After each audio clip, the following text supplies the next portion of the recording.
16 दिसंबर 2024 को हिंदुस्तान अखबार में मैट्रिक इंटर 2025 का एग्जाम देने वाले बच्चों के लिए एक बहुत बड़ा अपडेट आया है। इसमें कई सारी बातें बताई गई हैं, कई सारे यूं समझिए कि इंस्ट्रक्शन दिए गए हैं। इसमें सबसे पहला जो हेडिंग है या इंस्ट्रक्शन है वो तो ये है कि इंटर और मैट्रिक परीक्षा 2025 के लिए जो आपका सेंटर होगा ना, उस सेंटर पर कम से कम 30 मिनट पहले पहुंचना होगा। मतलब अगर आपकी परीक्षा, आपका एग्जाम अगर फर्स्ट सिटिंग में है, 9:30 बजे से शुरू होने वाला है, तो आपको 9 बजे एनी हाउ हर हाल में सेंटर पर पहुंच जाना होगा।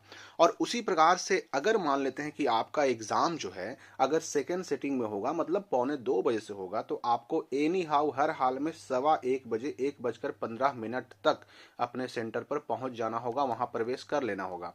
अब यहां पर मैं बता दूं कि 9 बजे फर्स्ट सिटिंग वाले और 1:15 सेकेंड सिटिंग वाले, ये दोनों का जो टाइम लाइन है ना, इसका बहुत ज्यादा आपको ध्यान रखना होगा, क्योंकि ये पिछले साल ही नहीं, उसके पिछले साल भी ये नियम लागू किया गया था।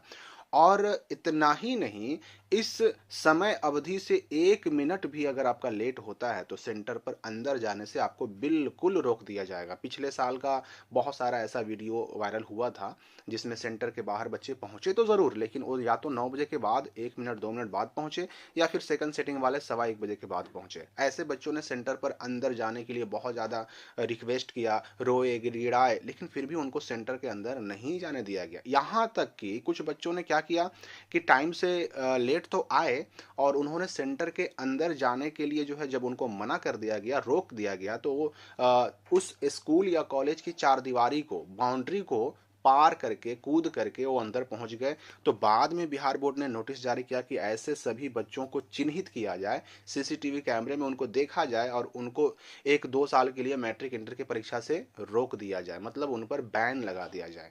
तो ये जो 9 बजे वाला मामला है, 9 बजे और 1:15 ये आपको बहुत गंभीरता से लेना होगा। दूसरी बात जो बताई जा रही है कि अगर आपका जब एडमिट कार्ड आएगा, और एडमिट कार्ड कब आएगा अभी हम बात करेंगे, कि जब आपका एडमिट कार्ड आएगा, प्रवेश पत्र आएगा, उसके फोटो में अगर कोई भी गड़बड़ी हो, या तो फोटो छपा हुआ नहीं हो, या फिर छपा हुआ हो और किसी और का हो, या फिर धुंधला हो, समझ में नहीं आ रहा हो, तो भी आप एग्जाम देने जा सकते हैं। उसके लिए क्या है कि एक फोटो युक्त पहचान पत्र आपको अपने साथ लेके जाना होगा, जिसमें आपका फोटो हो। अब इसमें क्या क्या लेके जा सकते हैं, तो अपना आधार कार्ड हो, या फिर पैन कार्ड हो, वोटर आईडी कार्ड हो, पासपोर्ट हो, ड्राइविंग लाइसेंस हो, या फिर फोटो लगा हुआ बैंक का पासबुक हो। पासबुक में भी अगर फोटो लगवा करके और अपने बैंक के मैनेजर से साइन मोहर करवा लेते हैं, तो वो भी आप लेके जा सकते हैं। तो इन चीज़ों में से, इन सारी चीज़ों में से कोई भी एक चीज़ आपको ले जाना होगा, बशर्ते कि उसमें आपका फोटो छपा हुआ हो। अब क्या होगा ना कि उसके साथ ही जो है, अपने पहचान पत्र जो आप ले जाएंगे जिसमें फोटो रहेगा, उसकी एक फोटोकॉपी, और उस पर जो है ना राजपत्रित अधिकारी से, यानी गैजेटेड ऑफिसर से साइन करा करके अपने सेंटर पर, केंद्र पर जमा करना होगा। अब आपके सेंटर के जो सीएस रहेंगे, केंद्राधीक्षक रहेंगे, वो आपके चेहरे का मिलान कर देंगे और आपको एग्जामिनेशन में बैठने की अनुमति दे देंगे। ये एक बात कह दी गई।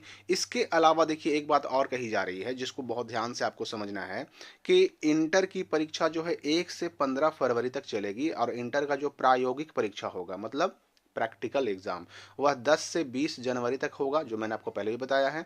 सैद्धांतिक परीक्षा का प्रवेश पत्र, सैद्धांतिक परीक्षा कहते हैं हम थ्योरी एग्जाम को, जो कि सेंटर पर जाकर के होता है, तो उसका जो प्रवेश पत्र है, एडमिट कार्ड है, 21 जनवरी को जारी कर दिया जाएगा। ये मैंने आपको आज सुबह में वीडियो बना के बताया भी था। और दूसरी तरफ मैट्रिक की जो परीक्षा होगी 17 से 25 फरवरी के बीच में होगी। एक बात और देखिए, यहाँ पर समझ लीजिए आप, क्या कहा जा रहा है कि 8 जनवरी को, यहाँ पर लिखा गया है 8 जनवरी को मैट्रिक, तो 21 जनवरी को इंटर का एडमिट कार्ड जारी किया जाएगा। यहाँ पर देखिए, मैट्रिक इंटर दोनों के एडमिट कार्ड का डेट आपको बता दिया गया है, इसलिए आप कंफ्यूज मत होइए। अब यहाँ पर देखिए क्या कहा जा रहा है कि परीक्षार्थियों से संबंधित सूची जिलों को भेजी गई। बिहार बोर्ड की ओर से इंटर और मैट्रिक की परीक्षा में, यानी 2025 में जो एग्जाम होने वाला है फरवरी में, उसमें शामिल होने वाले जो परीक्षार्थी हैं, उनका रोल कोड वार, विषय वार, पाली वार सूची सभी जिलों में भेज दी गई है। परीक्षा में अभ्यर्थियों को डाटा युक्त उत्तर पुस्तिकाएं और ओएमआर उत्तर पत्रक दिए जाएंगे। ये सूची लिस्ट, किस किस सेंटर पर कितने बच्चे शामिल होने वाले हैं एग्जाम में, वो लिस्ट हर जिले को भेज दिया गया है। और यहाँ पर एक बहुत खास बात ये बताई गई कि इस एग्जाम में भी बच्चों को डेटा युक्त उत्तर पुस्तिका यानी कॉपी, और डेटा युक्त ओएमआर उत्तर पत्रक यानी ओएमआर सीट दिए जाएंगे। तो ये अब कॉपी कैसा होता है, उसमें कौन कौन से डेटा छपे होते हैं, क्या क्या हमें भरना पड़ता है, ओएमआर सीट जो आपको मिलने जा रहा है मैट्रिक इंटर के एग्जाम में, वो कैसा होता है, उसमें क्या क्या चीज़ें छपी छपी रहेंगी, क्या-क्या डेटा रहेगा, क्या-क्या भरना पड़ेगा और किन गलतियों से बचना है, इनकी वीडियो अभी आपके इसी चैनल पर स्काईलाइट स्टडी पर आने वाला है। तो एक बात मैं फिर से रिपीट करना चाहूँगा कि समय का बहुत ज़्यादा ध्यान रखना है आपको। अगर मान लेते हैं कि आपका सेंटर दूर है, तो आप साढ़े 9 बजे का किसी भी हाल में ध्यान मत रखिए, आपको 9 बजे ही पहुँचना है। इसलिए इतना समय हाथ में लेकर के निकलिए, फर्स्ट सिटिंग वाले या सेकंड सिटिंग वाले 1:15 पे आएँगे अगर, तो वो भी इतना समय लेकर के हाथ में निकलें कि किसी तरह का भी अगर व्यवधान बीच में आए रास्ते में, चाहे वो जाम हो, ट्रैफिक जाम हो या किसी तरह का, वो पार करके आप समय पर पहुंच सकें। क्योंकि अगर समय पर नहीं पहुंचते हैं तो आपकी उस दिन की परीक्षा छूट जाएगी और अगर एक परीक्षा छूटी आपका तो फिर बाकी एग्जाम देने से भी कोई मतलब नहीं है। आपका एग्जाम खत्म हो गया, फेल हो जाएंगे, कोई मतलब ही नहीं रहा फिर एग्जाम देने से।